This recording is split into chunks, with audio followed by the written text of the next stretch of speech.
মাংসখিনি আধা ঘণ্টাৰ কাৰণে মছলাখিনি থৈ দিছোঁ। এয়া মাংস ৰেডি হৈ গ'ল।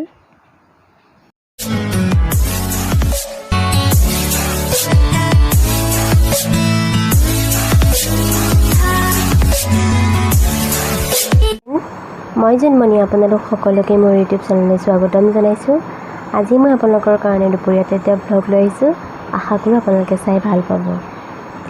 আজি দুপৰীয়াৰ কাৰণে আপোনালোকলৈ এটা পাৰ মাংস ৰেচিপি লৈ আহিছোঁ। মইনো কেনেকৈ পাৰ মাংস বনাওঁ আপোনালোকক দেখুৱাই যাম, আপোনালোকে ভিডিঅ'টো চাই থাকিব। পাৰ মাংস বনাবৰ কাৰণে মই মছলা সানি কৰি থৈ আহিছোঁ। ভাবিলোঁ এইখিনিতে আপোনালোকক দুটা বস্তু দেখাই লওঁ। হাজবেণ্ডে আনি দিছে অৰ্ডাৰ কৰি ভিডিঅ' বনাবৰ কাৰণে। বলকচোন চাওঁ।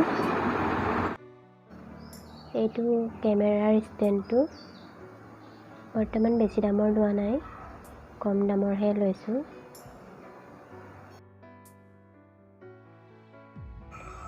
এইটো মাইক্ৰফোনটো প্ৰ'লেপ, ৰ'ব মই উলিয়াই দেখাই দিছোঁ।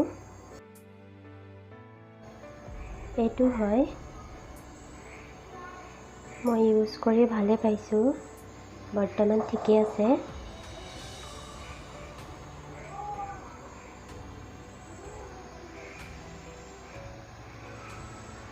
এই দুটা এক্সট্ৰাকৈ দিছে, বেছি দাম লোৱা নাই, 549 টকা লৈছে।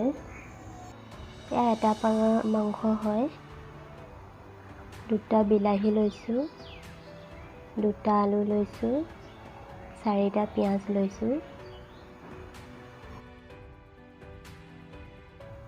এয়া 2 চামুচ নহৰু পেষ্ট, 1 চামুচ আদাৰ পেষ্ট বেলেগকৈ পিছা আছিলে। 1 চামুচ ধনিয়া গুড়ি, 2 চামুচ জিৰা গুড়ি,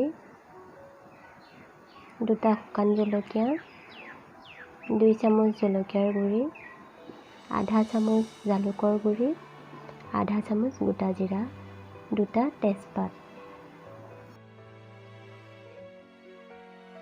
এতিয়া মাংসখিনি আধা ঘণ্টাৰ কাৰণে মছলা সানি থৈ দিম। এয়া মাংসখিনি লৈছোঁ। অলপমান পিঁয়াজ দি দিছোঁ, অলপমান তেলত দিবৰ কাৰণে থৈ দিছোঁ।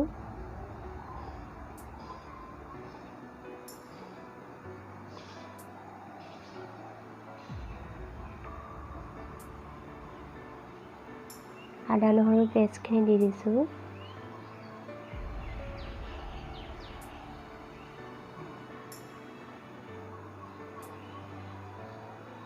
মছলাখিনি দি দিছোঁ।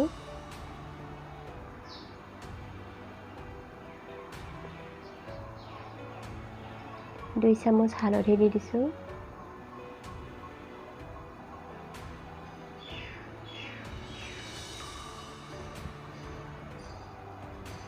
অলপমান কেঁচা মিঠাতেল দিছোঁ।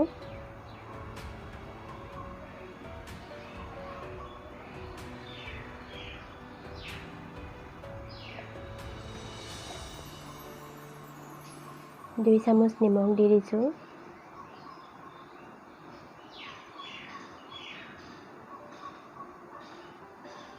এতিয়া ভালদৰে সানি লৈছোঁ। এনেকৈ সানি পেলাই বনালে পাৰ মাংস খাবলৈ বেছি ভাল লাগে।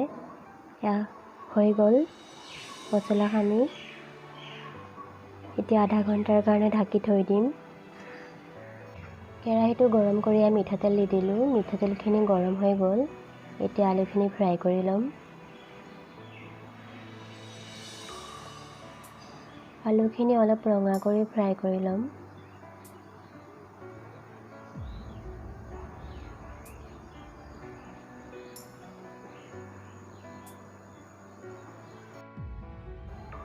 আলুখিনি ফ্ৰাই হৈ গ'ল। এতিয়া মই নমাই দিম।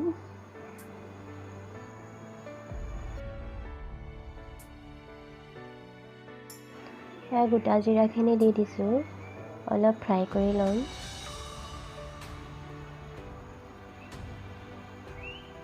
জলকীয়া আৰু তেজপাতটো দি দিছোঁ, ফ্ৰাই কৰি ল'ব লাগিব।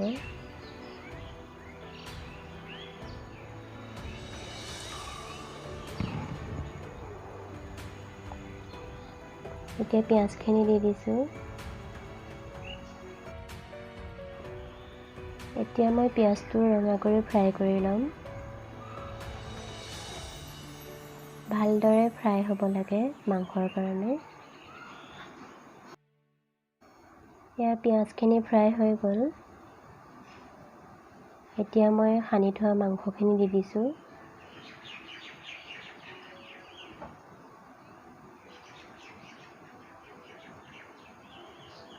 ভালদৰে লৰাই দিছোঁ।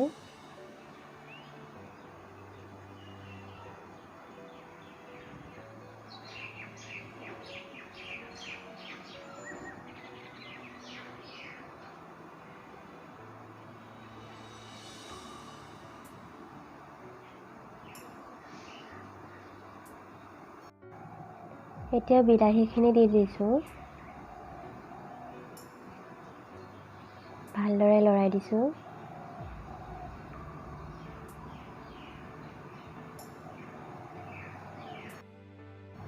এতিয়া মছলাখিনি ভাজিবৰ কাৰণে মই অলপমান পানী দি দিছোঁ। তেতিয়া মছলাখিনি ভাজিবলৈ ভাল হয়, লগতে বিলাহীখিনিও সিজি যাব।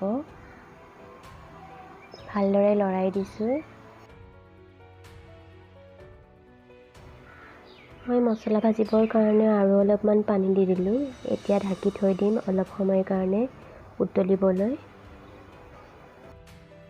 এয়া মাংসখিনি উতলিবলৈ ধৰিছে, ভালদৰে লৰাই দিছোঁ মই।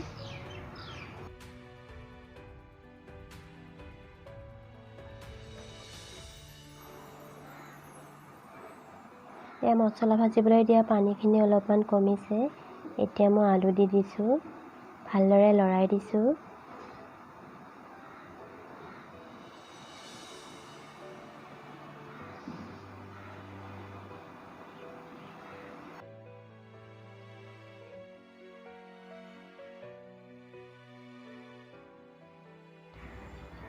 এয়া পানীখিনি আৰু অলপ কমিব লাগিব।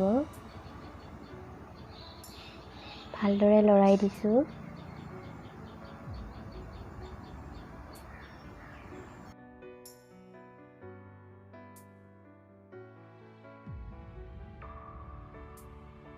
এয়া মছলা ভজা হৈছেহি আৰু 10 মিনিট সময় ভাজিব লাগিব। মাংসৰ মছলাটো ভালদৰে ভাজিলে মাংসৰ সোৱাদটো বেছি ভাল হয়। এয়া মাংসৰ মছলা ভজা হৈ গৈছে, এক্সট্ৰাকৈ তেলটো ওলাই আহিছে। এতিয়া পানী দি দিব পাৰি।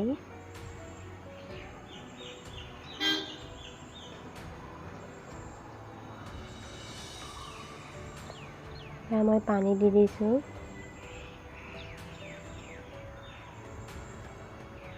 ভালদৰে লৰাই দিছোঁ।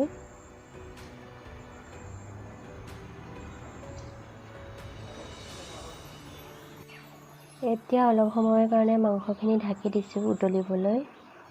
মাংসখিনি সিজিবৰ কাৰণে মই আৰু অলপমান পানী দি দিছিলোঁ। পানীখিনি আৰু কমিব লাগিব, এয়া আলু সিজাই নাই। বেছি জোল নকৰোঁ মাংসখিনি। এয়া মাংসখিনি হৈ গৈছে। এতিয়া গৰম মছলা দি দিছোঁ। ভালদৰে লৰাই দিছোঁ মই। আৰু অলপমান পানীটো কমিবলৈ দিছোঁ। বেছি জোল থাকিলে ভাল নালাগে। মাংস এয়া ৰেডি হৈ গ'ল। মই গেছটো বন্ধ কৰি দিলোঁ। এয়া ভাতৰ লগত খাবৰ কাৰণে মাংস ৰেডি হৈ গ'ল। এতিয়া ভাতটো খাই লওঁ, পিছত লগ পাই আছোঁ। এয়া আমাৰ ল'ৰাই মোবাইলত পুৰা ব্যস্ত হৈ আছে। অকলে থাকে যে অলপ সময় মোবাইলটো চাব দিব লগা হয়। মোবাইল চোৱাটো ভাল নহয়। এয়া মই বেটাক ভাতকেইটা খুৱাই ল'বলৈ আহিছোঁ। তাক ভাতকেইটা খুৱাই লওঁ মই, পিছত লগ পাই আছোঁ। আজিলৈ ভিডিঅ'টো ইমানতে সামৰিছোঁ আৰু বেছি দীঘল নকৰোঁ। যিসকলে মোৰ চেনেলটো এতিয়ালৈকে ছাবস্ক্ৰাইব কৰা নাই, প্লিজ ছাবস্ক্ৰাইব কৰি দিব। তেতিয়াহে মই পঠোৱা ভিডিঅ'ৰ ন'টিফিকেশ্যনবোৰ আপোনালোকে পাই থাকিব। আজিলৈ ইমানতে সামৰিছোঁ। Bye bye.